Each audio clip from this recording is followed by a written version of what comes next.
Ayan siya, yung sisiw ng balangkawitan.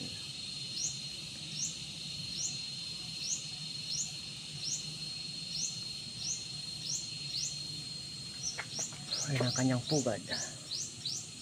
Mga sisipaw yan. Ayusin natin, baka malaglag eh. Ayan siya, pit malo.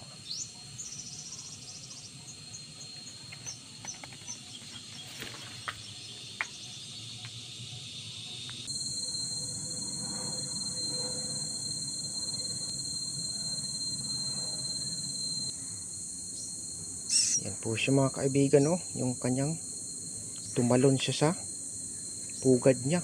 Ito yung pinakabunso siguro. Ayun, oh. So balik po natin siya sa kanyang pugad mga kaibigan. Kawawa naman. Hindi ka dito. Come here. Oops. Yan. So balik po natin mga kaibigan sa kanyang pugad ang kanyang sisiw. Kawawa naman. Hindi pa ito malakas. Yung kanyang panganay ay malakas na. Ayan. Balik ka muna sa pugad mo ha. Suot ka muna. Ayan. Thank you for watching mga kaibigan.